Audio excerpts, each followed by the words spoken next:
Hi guys, welcome to Hannah's Backyard. Today we're out in the garden and I have a bag of onions that I got from the feed store. I like to go with the onion plants or seedlings, not the sets. So I got 4 different varieties. I got some Walla Wallas, Ringmaster, I want to say Spanish yellow, and then just a regular yellow onion. So I'm going to be putting them out here. I'll talk about my spacing a little bit. This year, this is the first time I put my onions out in the front bed. I wanted to put them out in the back, but at the same time, I use them a lot. So basically, I try to space them enough, like the rows, that I can get my hoe, my stirrup hoe, in between them, because I like to be able to go through and weed that way instead of having to pick individual weeds out. If I have to do it between the plants, I do that. And then at the spacing in the rows, I'm going to do about 4 inches apart. I'm hoping to get 200 plants in a 16 by 8. That's with 4 rows. So by doing the math, I should have about 192. So I'd like to get 200, and then I'll probably have extra that I'll put back in the root bed. Just because this year I did run out of onions already, and I'd like to be able to have onions up until I can start harvesting some. So I figured about June I'll be able to harvest smaller ones. So I'd like to get around 365 onions in the ground. And I'm not really sure how many are in each bundle, but I picked 4 thinking that there might be like 100 in each one. So that should be around 400, give or take. So come along with me, and also I have some potatoes that are in here, seed potatoes that I'm going to be planting today too. I have 2 purple, I think they're the Magic Molly I want to say. And then I have some red Lesotas, some russets from last year. I have German Butterball and Purple Viking this year that we're going to be putting in. So we'll do that back in the root bed, or the back bed that I call it. And I'm just going to plant as many as I can. And so yeah, we'll go through that, and I think I might actually start setting up the trellises just so everything's ready. I have time. If I don't get it all done today, it's no big deal. But so come along, plant some onions, potatoes. Make sure you like this video and subscribe to the channel.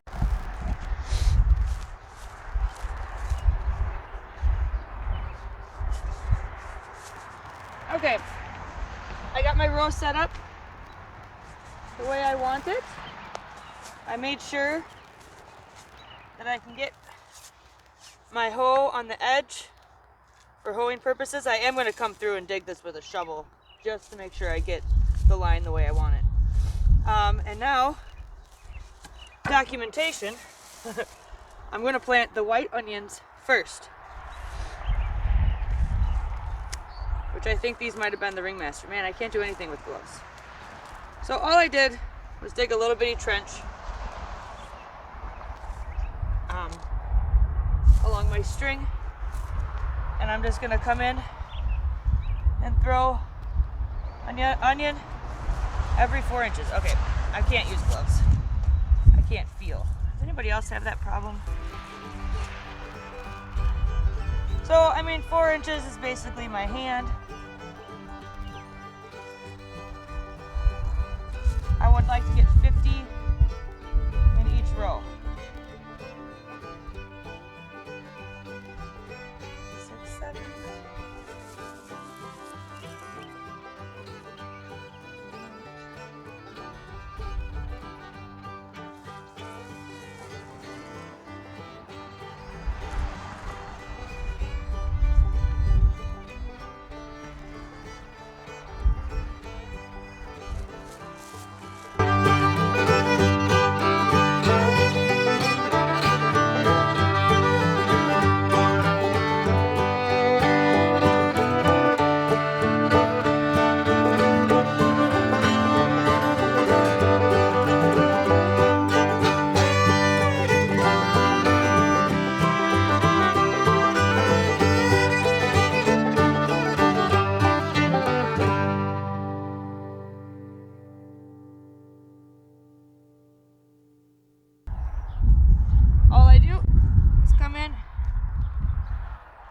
Want to make sure you don't bury them too much.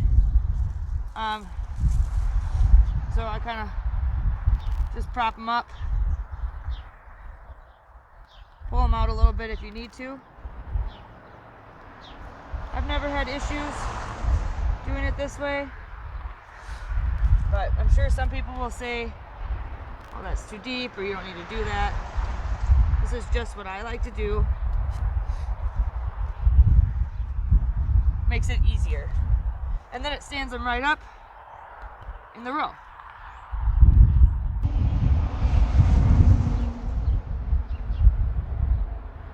And I've always had really good success with my onions. So yeah, so now for the second row, I'm gonna come in and I'm gonna give myself a little bit because I don't want to hit. So we'll go one over.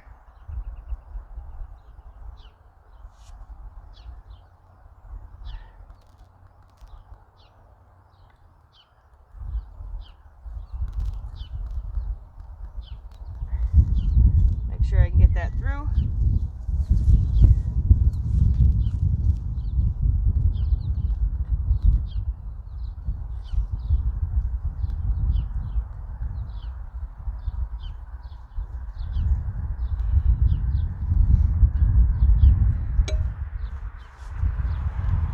Okay, I'm just gonna continue on and I'll bring you back.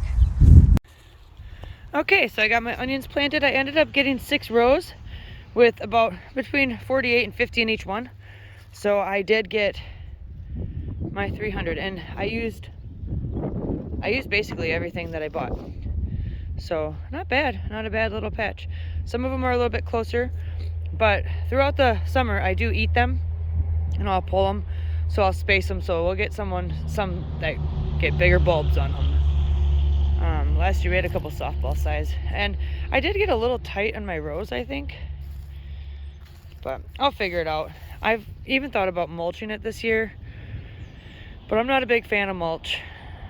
Weeds grow around it, and you try to pull the weeds, and then you pull the mulch up. So, but not bad.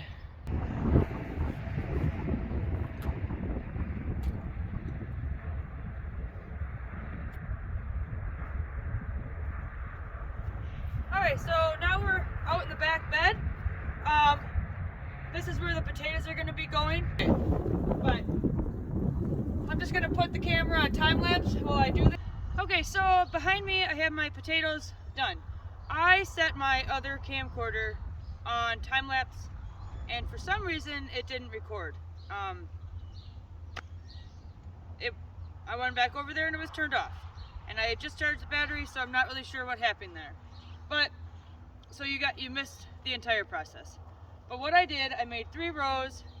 I did it 2 feet from the edge for the first one, and then every 3 feet. And then I dug a trench, probably about 6 inches deep. Added back 4 inches of soil, and then once the potatoes pop up, I'll come back through and rehill everything, just one time. And then I'll probably end up putting straw on it, because I think I'd like to mulch at least the potatoes. I have a lot of straw that I need to use up from the chicken coop, so I'm going to do that. But I'm going to give them a couple weeks to pop up. I have 2 Magic Molly potatoes, the first 2. The rest of this row is German Butterball. The second row is 17 Purple Vikings, and then like 5 Red Lesotas. Maybe more than 5 Red Lesotas. So basically the whole row is kind of like a red potato. And then the last row is russets. And last year I planted russets. These are the seed potatoes from them. And a couple of them were kind of a yellow, lighter skinned. So I don't know if they were like a golden or Yukon Gold or a golden russet or something of the sort. So the last row is mixed with a combination of russets and the other type, whatever they were. They were just what came out of the ground. So yeah, I have enough. I could do an entire other row. I could do this entire bed of potatoes. I have enough. But the problem is we can't eat that many. So this is what we can use in a year. And let me tell you this, if you eat any of my potatoes out of my garden, just know that it was a labor of love. Because this dig in the trench, my soil is really nice and loose, but digging this trench, it wasn't easy, and my back's a little sore. So if you eat, honestly, if you eat from anybody's garden, know that that was a labor of love, and they put a lot of sweat and energy into getting those plants. So appreciate people that garden for you. You know, potatoes around here, I'm in Wisconsin, so they have a lot of potato farms, and in the fall, a lot of times you can get 50 pounds for like 10 bucks. And I was digging trenches for my potatoes here, and I was thinking that they should be worth like $50 a pound, which is a little bit exaggerating, but it definitely isn't an easy feat. So appreciate your gardeners. But yeah, so unfortunately you didn't get to see me do it. I do feel bad. I did space them between 12 and 15 inches in the row, and then each row is 3 feet apart.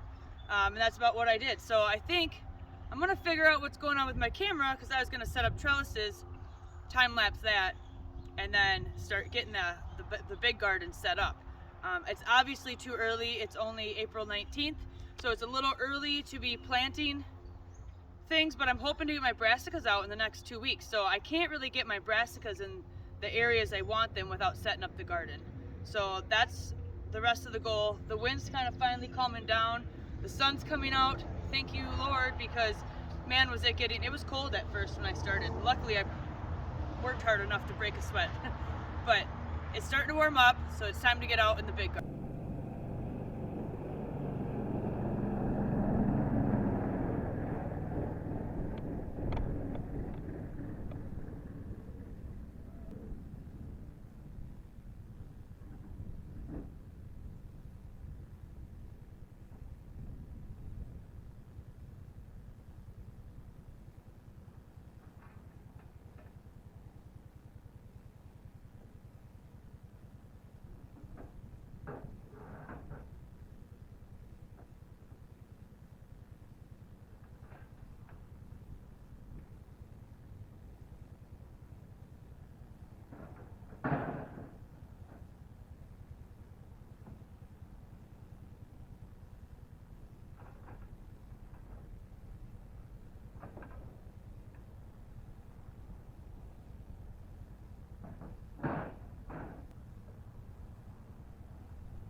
So in this clip here, you'll see that I'm measuring the width of the garden, trying to find the center to make a center path about 2 feet wide.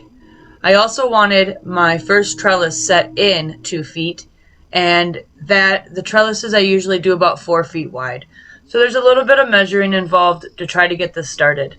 But luckily, my numbers are pretty even, and the garden is about 18 feet wide, so it makes it pretty easy. But it took a little bit to get done, but for the most part, I was happy with the results and finding center. So it might be a little boring to watch, but this is all part of the process.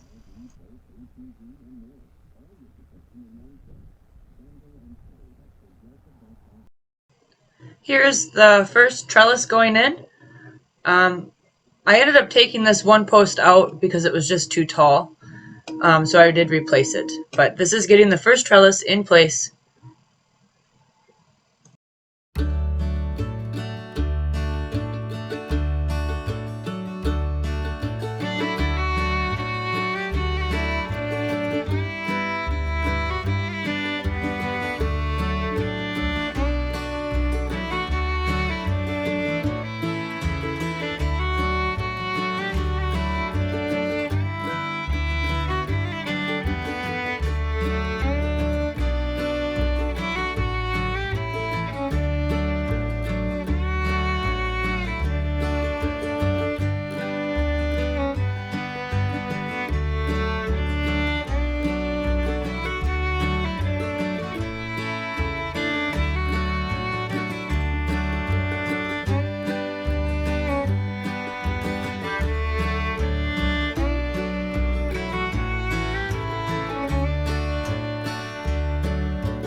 Okay, so I got the garden ready. Man, what a lot of work. It took like 5 hours, 4 or 5 hours. But this year, I went down the center with my trellises. I think I'm gonna put some red sunflowers on the edge, tomatillos, some hot peppers and cabbage. And then these will be cucumbers on the first trellis. Second trellis, I was gonna do sugar pumpkins. And then these two straight trellises are gonna be tomatoes. And then I was gonna do corn over here on this side, but I think I'm gonna put it here. Just so it gets morning sun and it doesn't shade the other things that I have here. I think it's zucchini and red cabbage maybe. And then here I'm gonna have yellow petite watermelon. And the second trellis is gonna be honey nut squash. And then I think I'm doing sweet peppers on either side. I have it written down. I'm not really sure exactly. And then these two trellises will be tomatoes again. And I got onions here. And then kale, kohlrabi, Brussels sprouts, that kind of thing. Somewhere I have to put all my sunflowers and flowers that I wanted. I'm not quite sure where to do that. Last year I did it in between each bed, and I just don't know if I'm gonna have the room. So, but there it is, all done. Well, done with setup. Now it's just time to plant.